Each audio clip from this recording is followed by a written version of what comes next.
2022, l'élection présidentielle vous a été volée. Emmanuel Macron a évité tout débat pour assurer sa réélection. En 2027, ce même bloc central va tout tenter pour nous réimposer un nouveau candidat du centre pendant 10 ans. Après des années à investiguer sur l'extrême gauche, Frontières va désormais enquêter sur le bloc central.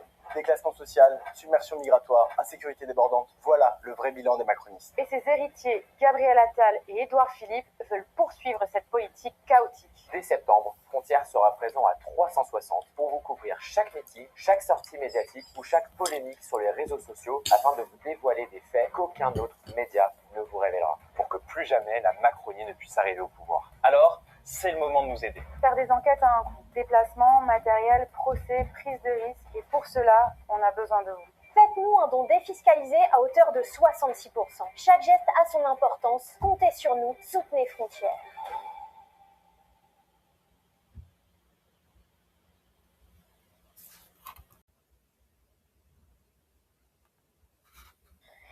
Bonjour à tous, je suis avec Anaïs parce que nous allons faire aujourd'hui un exercice, une FAQ ou une foire aux questions tout simplement. Donc nous allons répondre à vos questions peut-être plus personnelles sur nos parcours chacune, sur Frontières et aussi sur l'avenir du média. Je tiens à vous rappeler que nous avons besoin de vous en ce moment puisque 2027 s'annonce être une année exceptionnelle avec l'élection présidentielle. Nous allons être mobilisés partout sur le terrain et donc pour cette occasion nous avons besoin de matériel, voilà, nous allons nous déplacer donc forcément ça engendre des frais. Nous allons aussi prendre des risques, donc potentiellement des procès. Et c'est donc pour cette raison que je vous invite à nous faire un don sur www.frontieresmedia.fr. Merci à ceux nous ayant déjà soutenus et je vous souhaite une bonne vidéo et je laisse commencer Anaïs. La première question est celle de Justine. Avez-vous peur que les gens vous reconnaissent dans vos moments privés ? Bon alors peur je sais pas, mais c'est vrai que quand on nous reconnaît c'est vraiment toujours un plaisir, c'est plein de commentaires de soutien, c'est quand même le plus souvent très bienveillant, donc déjà on remercie ceux qui prennent la peine de quand ils nous croisent de venir nous voir et de nous féliciter, c'est toujours super sympa. Moi j'ai une petite anecdote à ce propos, c'est que la première fois où je me suis fait reconnaître, je m'y attendais déjà vraiment pas et en fait je sortais de chez la manucure et il m'est arrivé une mésaventure, j'avais une belle robe blanche et elle m'avait renversé un jus de mûre, donc violet plein partout sur la robe blanche. Et là je sors et je suis en mode bon je vais repasser chez moi, ça va bien se passer, personne ne me reconnaît, personne ne me connaît. Et là il y a un mec qui m'arrête et qui me fait oh, mais tu travailles pas chez Frontières? C'est toujours au pire. Ah mais vraiment. Et là je me décompose. Et alors bon le mec je pense il s'est douté que je pense qu'il y avait eu un truc qui était arrivé parce que c'était pas possible de l'ignorer. Mais bon, au final, super rencontre, le mec super sympa. Il a eu l'élégance de ne pas faire de remarques sur te demander, la t'as pas tâche. dit c'est quoi cette tâche Donc très bonne rencontre. Donc pour le coup, voilà. Et toi, toujours ça va? Bah écoute, ouais, non, ça va. Moi, j'ai pas eu de mésaventures avec du jus de mûre, donc ça va. Mais non, alors bah pareil, moi aussi, je vais dire une anecdote. La première fois qu'on m'a reconnue, c'est quelqu'un qui m'a insulté dans le métro. Oh, okay. Donc c'était vraiment moins marrant. Et d'ailleurs, c'était quand c'était dans le métro effectivement, et je portais en fait un drapeau français sur mes épaules et on m'a insulté de facho à ce moment-là. Donc voilà, mais sinon honnêtement c'est tout le temps comme toi des personnes hyper bienveillantes qui sont très sympas et j'apprécie énormément du coup que les gens viennent nous dire bah bravo, ça fait toujours plaisir. Donc non c'est toujours bienveillant. Et puis après dans le cadre très privé, c'est vrai que par contre j'imagine comme toi aussi, je reste qu'avec mes proches ou des personnes que je connais un petit peu, donc ça se passe relativement bien. Écoute, non, pas d'autres mésaventures que le facho avec mon drapeau. Prochaine question, c'est une question d'Alexis. Pourquoi vous vous occupez plus des gauchistes? Le bloc central, ils sont finis. Bon, alors Alexis, on ne va pas, spoiler alerte, on ne va pas arrêter d'enquêter sur les gauchistes. Loin de là, on va continuer évidemment nos enquêtes sur l'extrême gauche, comme on l'a fait sur Raphaël Arnaud, sur Bali Bagayoko, sur d'autres personnes, surtout de LFI. Et on va juste en fait se diversifier parce que c'est normal, c'est une campagne présidentielle. Et donc on s'est dit pourquoi pas aussi nous mettre sur le bloc central qui nous a quand même un peu, on va pas se le cacher, un peu pourri la vie pendant 10 ans. Donc c'est une des raisons pour lesquelles on s'est mis d'accord et on s'est dit qu'aussi on allait faire des enquêtes sur le bloc central. Voilà. Très bien dit. Alors, du coup... j'ai une très bonne question de Guillaume Foucteau. Alors, pour ceux qui ne connaissent pas Guillaume, même si vous nous suivez, vous le connaissez forcément, c'est déjà c'est l'animateur de la matinale, mais c'est aussi un de nos journalistes de terrain. Alors évidemment, sa question, quel est votre meilleur journaliste sur le terrain? Bon, on va pas faire de jaloux, hein. Non, mais en fait, j'ai pas envie de me faire gronder. Oui. Alors, on a une tonne de très bons journalistes sur le terrain. On a aussi Jordan, à qui on pense fort, qui est très souvent aux quatre coins de la France, et Guillaume, qui fait évidemment un travail exceptionnel. Et bien sûr que c'est un des meilleurs journalistes sur le terrain. Ouais, Joker, je réponds pas. Ouais, Joker. Je ne réponds pas à cette attaque, Guillaume. Mais non, tout le monde est excellent et déterminé, donc non, il n'y a pas de sujet. Tout le monde est très bon. Tout le monde il est heureux. Alors, la prochaine question, c'est une question d'Apolline. Est-ce que vous recherchez des stagiaires?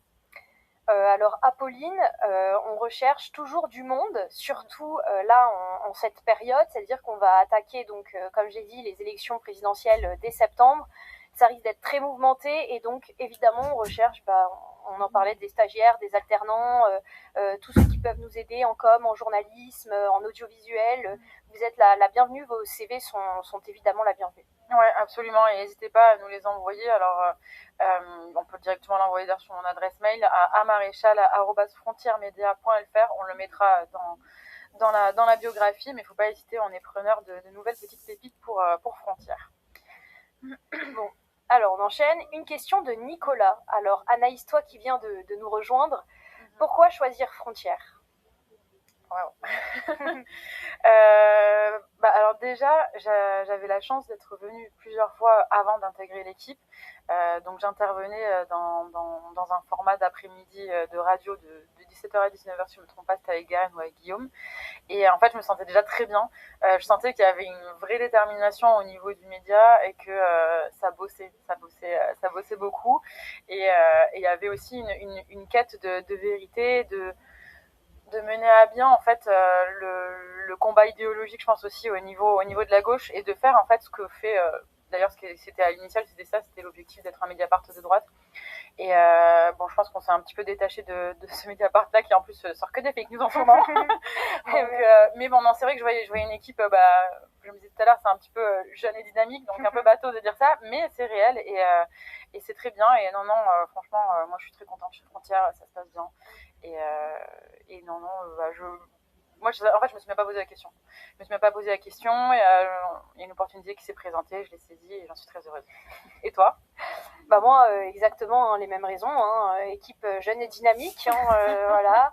Non, mais je sentais déjà qu'il y avait une très bonne ambiance. Pour moi, c'était important aussi dans un travail qui ait beaucoup une très bonne ambiance. Donc très bonne ambiance. Je voyais aussi à quel point Frontières était diversifiée. Enfin, t'en as parlé, c'est news, la matinale, les formats réseaux sociaux. On est tous quand même porteurs de beaux projets. Et donc c'est vrai que je voyais cette équipe un peu de loin qui montait plein de projets, montait des choses innovantes. Et je me suis dit bon allez, pourquoi pas moi quoi. Et franchement depuis que je suis arrivée, je regrette pour rien au monde mon choix. Donc c'est le principal, j'ai envie de dire. Ouais. On est très heureux chez Frontières. Oui. Conclusion de cette question. On est très heureux. Prochaine question, c'est une question d'Élise. À quoi servent les dons? Alors Élise, les dons, ils servent à pas mal de choses. Déjà à financer tous nos formats, par exemple la matinale, on en parle ici, le genre de format qu'on fait en ce moment même. Ils servent aussi à recruter du monde, comme je l'ai dit, on recherche des stagiaires et des alternants, surtout pour la période de 2027. Donc évidemment déjà ça sert à ça.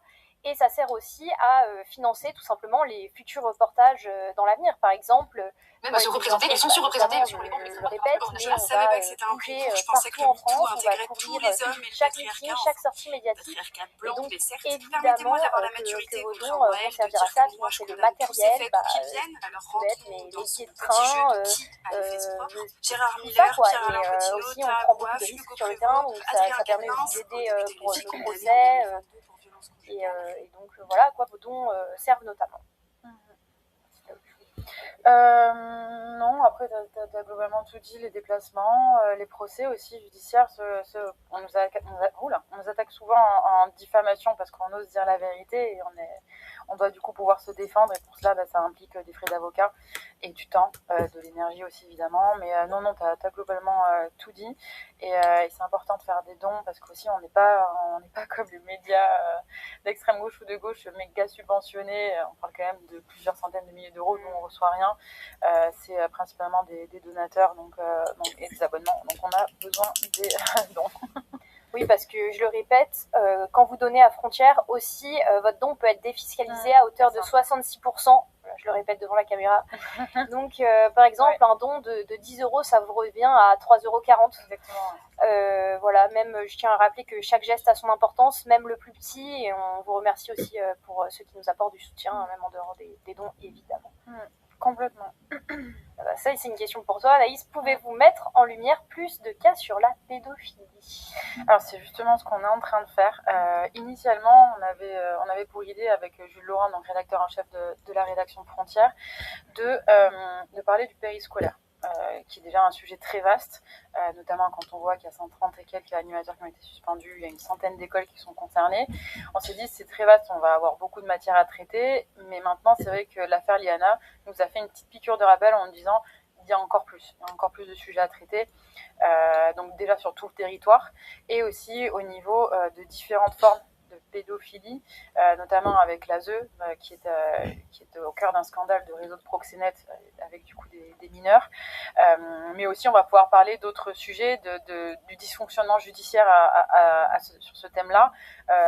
Quelles sont les personnes qui sont en charge des recrutements, qui a pris telle ou telle décision pour muter un animateur, par exemple, qui était déjà accusé d'une agression quelconque sur un enfant, pourquoi est-ce qu'il a été muté dans une autre école? En fait, c'est juste déplacer le problème. Qui a pris cette décision-là? Qui était au courant aussi? Parce qu'évidemment, il y a l'aspect décisionnaire, mais il y a aussi tout ce qui gravite autour, ceux qui ont voulu fermer les yeux, ceux qui ne voulaient pas faire de vagues. Donc voilà, on va faire tout ça. Il y a aussi la pédocriminalité qu'on va essayer de traiter. En fait, on se rend compte que c'est absolument tentaculaire et que là, pour le coup, je pense sincèrement que ça va être le gros scandale des années 2000 sur la pédophilie. Ce qui était déjà un petit peu le cas, on voit dans les années 80 avec certaines prises de position médiatiques qui étaient absolument scandaleuses, mais c'était pas du tout la même envergure. Et donc voilà. Et par ailleurs, j'en profite aussi pour le dire, j'ai déjà fait une campagne de demande de témoignages, mais voilà, si jamais quelqu'un a été victime de près ou de loin de ce type de pédocriminalité ou de pédophilie ou même d'inceste. C'est vrai que pareil, l'inceste, on en parle beaucoup, on va beaucoup en parler. Il ne faut pas hésiter à m'envoyer un mail aussi, pareil, ce sera dans la biographie.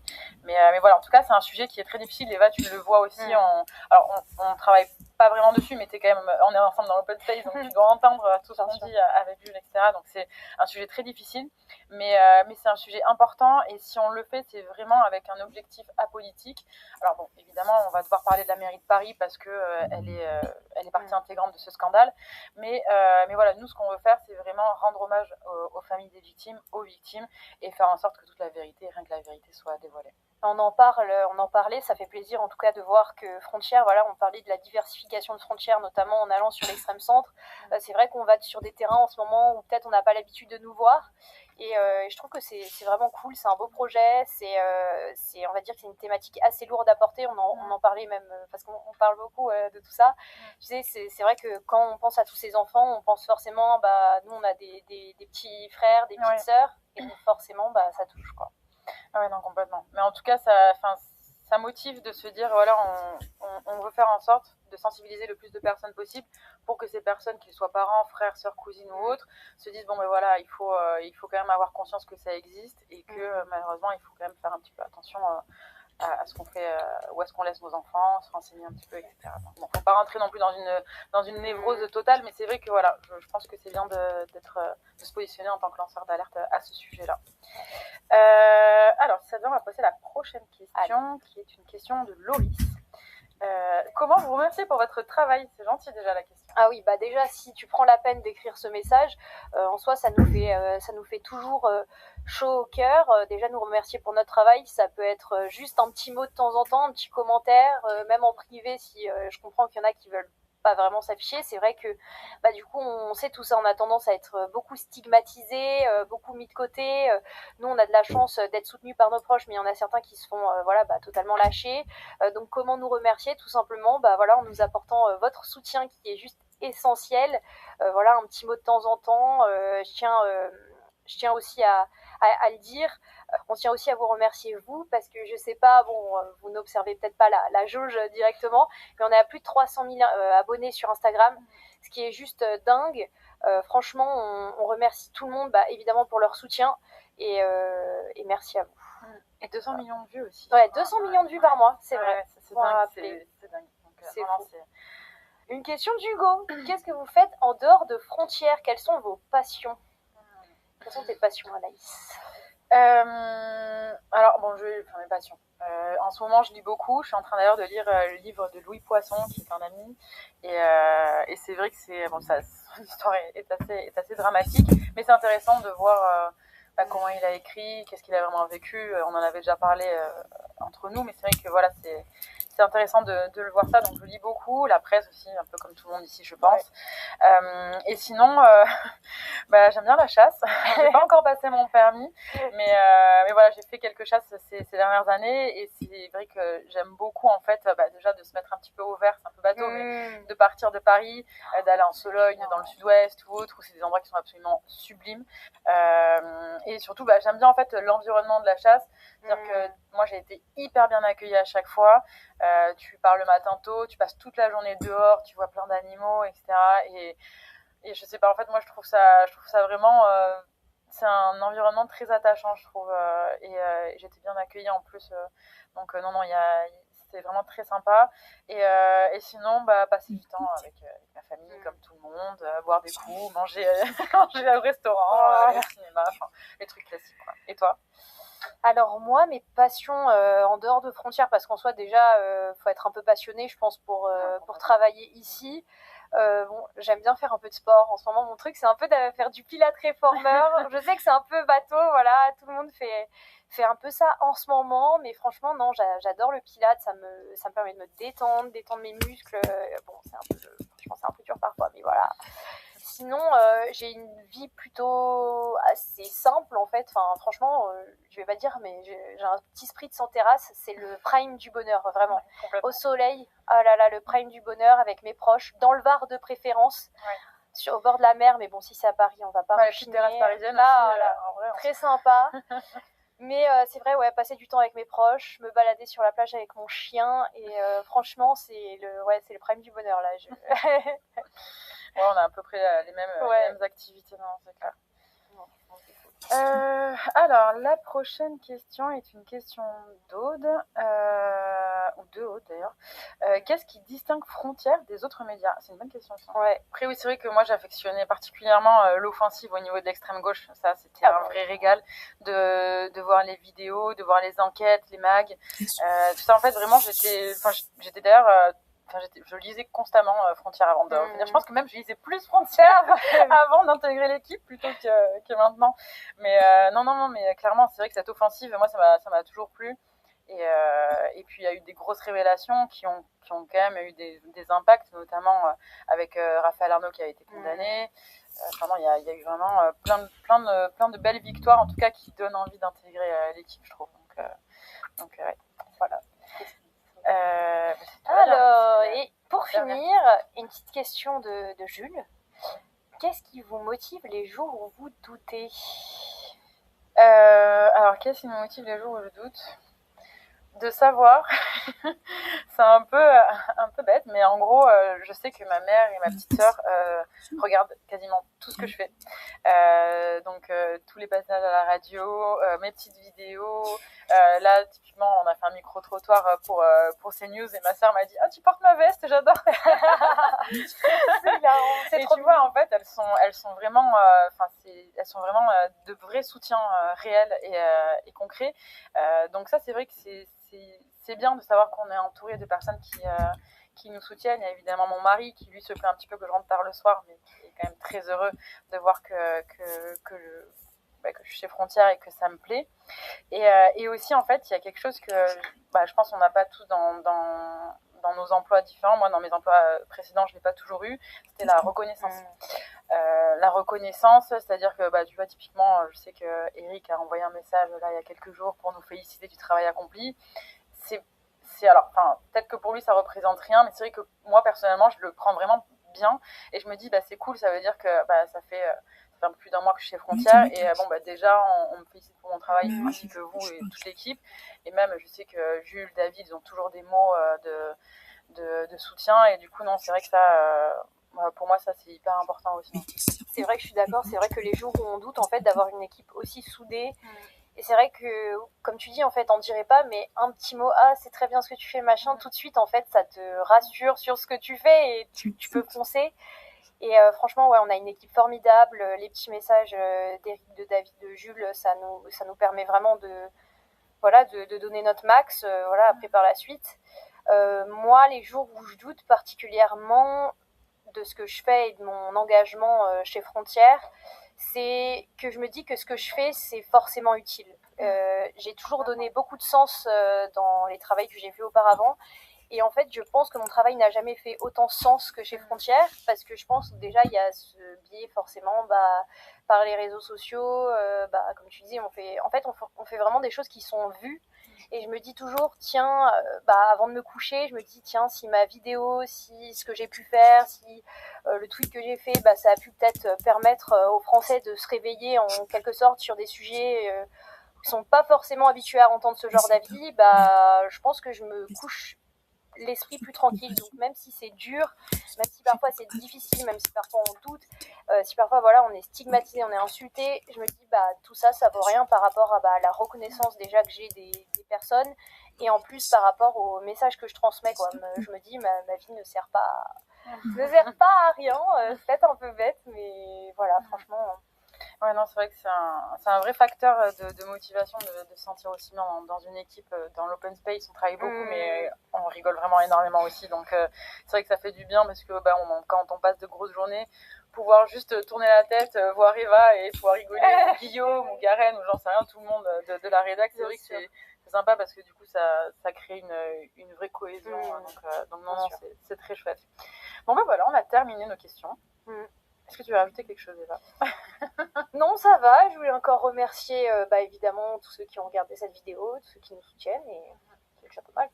Très bien. Alors, juste pour terminer, je vais refaire un petit peu un rappel. N'oubliez pas qu'on est en campagne de dons, que vos dons sont défiscalisables à hauteur de 66%. Comme l'a dit tout à l'heure Eva, un don à hauteur de 10 €, ça revient finalement à 3,40 €. Donc voilà, n'hésitez pas à donner. Si vous ne le pouvez pas, évidemment, il n'y a aucun problème.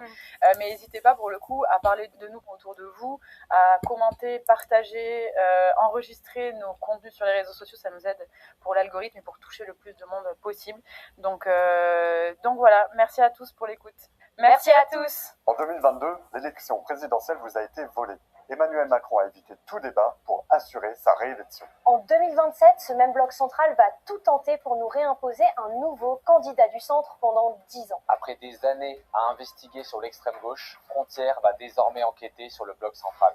Déclassement social, submersion migratoire, insécurité débordante, voilà le vrai bilan des macronistes. Et ses héritiers, Gabriel Attal et Édouard Philippe, veulent poursuivre cette politique chaotique. Dès septembre, Frontières sera présent à 360 pour vous couvrir chaque meeting, chaque sortie médiatique ou chaque polémique sur les réseaux sociaux, afin de vous dévoiler des faits qu'aucun autre média ne vous révélera. Pour que plus jamais la Macronie ne puisse arriver au pouvoir. Alors, c'est le moment de nous aider. Faire des enquêtes à un coût. Déplacement, matériel, procès, prise de risque. Et pour cela, on a besoin de vous. Faites-nous un don défiscalisé à hauteur de 66%. Chaque geste a son importance. Comptez sur nous. Soutenez Frontières.